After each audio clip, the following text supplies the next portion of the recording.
You know, we all came up through through the minor league system together. You know, progressed right along. Wow.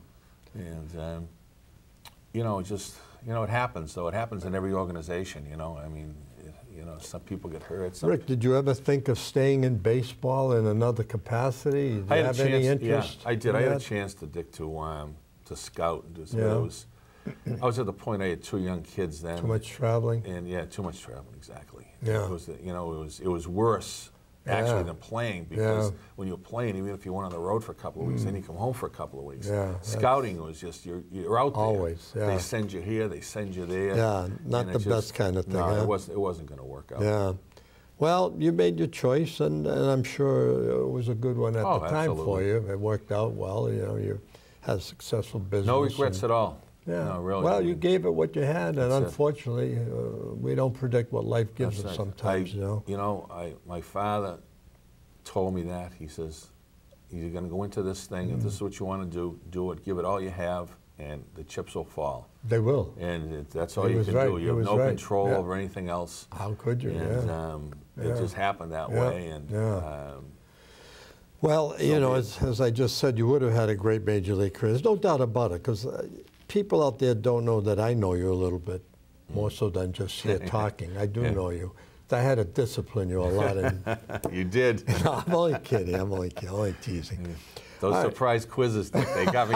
They got me every time. The geography quiz. Did you pass those? I don't remember. I think you passed because you had to play basketball. So right. You better pass. Yeah, since you were the coach. Pass. All right. Rick, I want to switch up a little bit, change the topic if you don't mind. What do you think about today's athletes, high school athletes in general today? I hear a lot of talk, well, they're not dedicated, or they are dedicated, or they use drugs, or they don't want to give the time. Do you have any thoughts on kids today playing high school sports? Absolutely. I think the kids, you know, are great. I think they give 100% to everything they're doing, and they're in great shape. They lift. They do, you know, totally different things than what we did when we were younger. They didn't lift years ago. Because I was told never lift weights. You know, and then all of a sudden, you know, they started out with the Nautilus machines, and now, you know, they're into free weights and everything. But I think the kids are really dedicated, and the only thing that I don't like about it, to be honest with you, is that they all seem to be concentrating on one sport. Yeah, a lot of folks talk about that. And it's like 12 months a year, they're concentrating on one sport, and I think they get burnt out. You know, it's... Well, don't you think as a young kid you should play a couple of sports? Oh, for just sure. for the sake of playing them. For the You'll enjoy them, competition, have some you know, fun. For the competition, competition. You know. I mean, a football player plays 10 games, 11 games a year in high school. Right. Where they could be playing, you know, something else. Whatever, soccer or anything. I know, anything, just for the competition and just to get out there and, you know, just the camaraderie with you, with the teammates. That's a huge plus. All right, let's move on to Major League Baseball players, Rick. Now we got guys hitting 210, and they're making $1 million a year. What is that about? So if you're a 210 hitter or you're a pitcher and you win 7 games, you make $2 million a year. I guess they. What's that about? It's better than hitting the lottery. I can tell you that. Well, it is the lottery. They hit it. I just. I mean, compared to when you were coming up, they weren't paying that kind of money. The minimum salary was $13,500. Wow, folks! I hope you heard $13,000. We're talking millions. Now the Major League ball players today go on a road trip, and they probably get that much for meal money. Meal money, yeah. You know, and endorsements. They do a car ad. They're looking at $50,000, $75,000. Yeah, how things have changed. Oh, I know. You know, but I wonder if it's for the better, where an average to below average guy makes that kind of money. Well, I mean, they're paying it. They're paying it, so you're going to take it. I mean, I don't want it. No, of course they take it. And it's too bad, because you go to Fenway Park or anywhere else, and you know you want to get a hot dog and a Coke, and you're looking at $20. You're going to pay, kiddo. Yeah. I know. Well, they got to pay those salaries, Rick. Since you mentioned the Red Sox, give me your thoughts on the Red Sox in general. The last few years, better. They've won a couple of World Series. This year, they kind of hit the injury bug. Well, Any thoughts on the Red Sox in general? I root for the Red Sox. I love watching the games. They're just. I don't know. I don't see the philosophy. Working the way Well, they're trying to do things. This they're farm into system, computers and all kinds of new stuff. I don't get it. Yeah. I mean, the problem I have basically is the way they scout. They have guys that have played the game.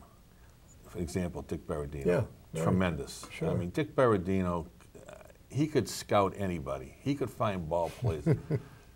They go by computers. I know. I know. You know, and it's like, what do? Do you stand up and, you know, it's kind of a sad situation because, like I said, Dick could do anything.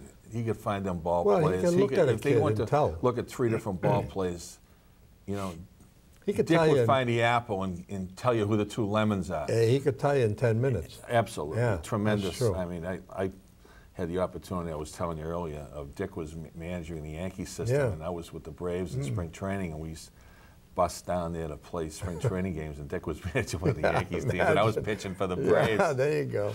So I was joking with him. I said, since I was left-handed pitcher, I said, Dick, I hope you're loading that lineup with lefties today.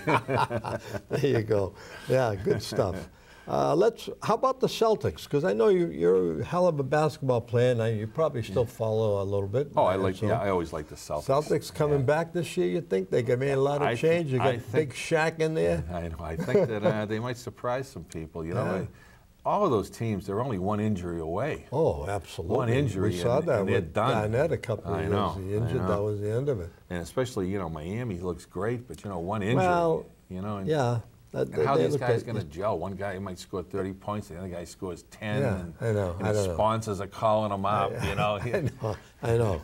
A lot of stuff. Well, it'll be an interesting season, I think, anyway. Oh, yeah. What about, Rick, let me ask you something about drugs and athletes and high school kids. Do you think high school kids should be tested for drug use? High school athletes, I'm not talking about college or pros, because they're doing the college and pros, I don't know how often. What about high school kids? Have any thoughts on that? Or should we leave them alone? Or? I think we should just leave them alone. I mean, it's such a touchy area. Well, you know, Rick, if you're going to test high school athletes for drugs, you better test the band too. I know. Right? And test the chess club. Well, right? That's make it even it out. I know. These kids put so much into it. And, you know, trying to find one kid that might be doing it and jeopardizing, you know, everybody else, you know, it doesn't make much sense to me. Because I think that, you know, like I said, it's 99.9% of them are just hardworking athletes doing what that do their thing, you know, and giving it their all. And to do something like that is just like a slap in the face to them. Okay, good to have your thoughts on that. By the way, your good friend Alan Gallagher called me before the show, said you're way overrated as a player. Any thoughts? He could be right. He could be right. I'm only kidding. He didn't call. He didn't call. I don't want you to go after him. Well, now. I have a don't go after him. I have a favorite saying that Al and I always joke about: is the older you get and the more you drink, the better you were. So. Oh, obviously. You know, you catch a fish when you're 12, it was 2 feet long. What did he when grow? You're 47, it was a whale. That's right. Know, when you finish. It sunk the boat.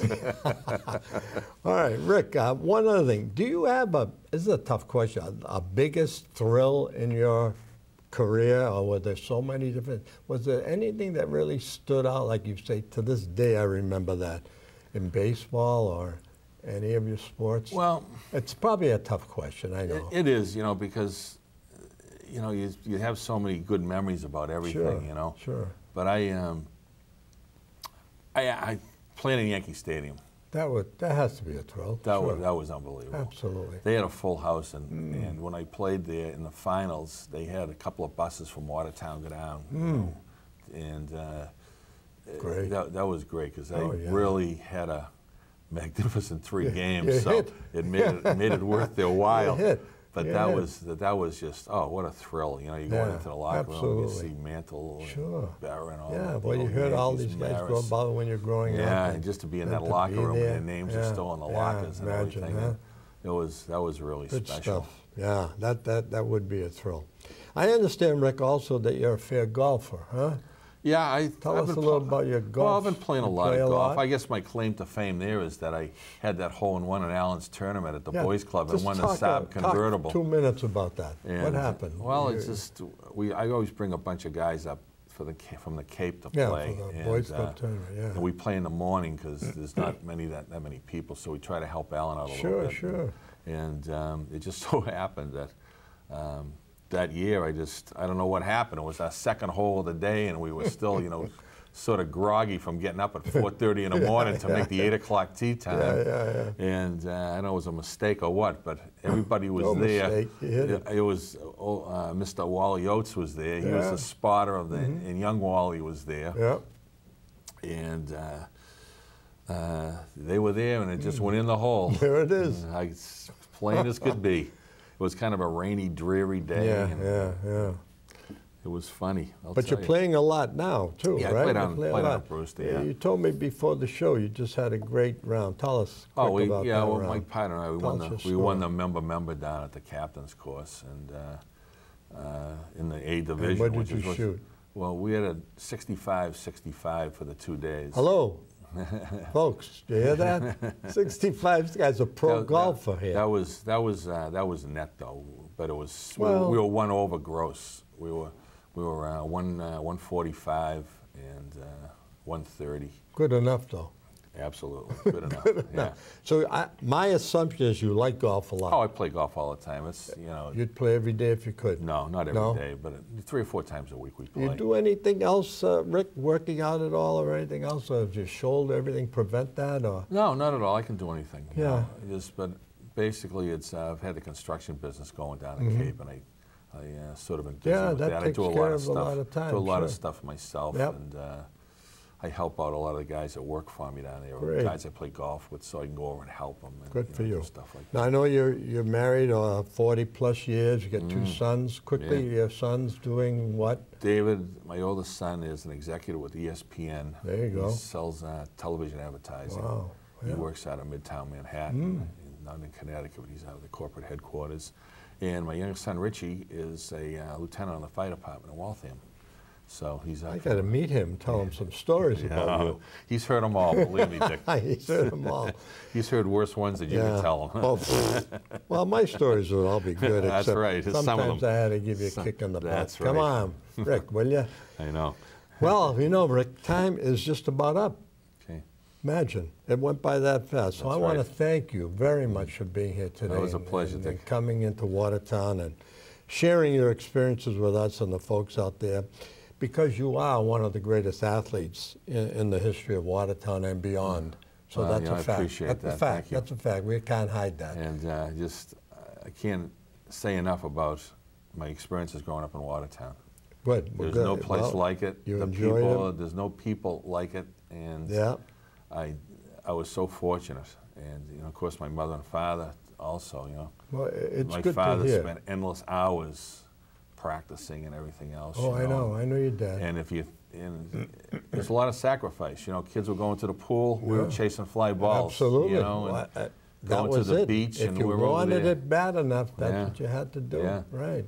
But I was fortunate because my father made it fun. It wasn't something and I wanted to do it, so it was. Absolutely. His instructions were. And he had to pull you out of Palucci's pool room once in a while, too. Well, that's only when it rained. Get a day off when it rained. In any case, Rick, thanks again for coming here. And folks, I want to thank you for watching Watertown Sports Talk to hear this great guy and his stories. And we will see you next time. Thank you.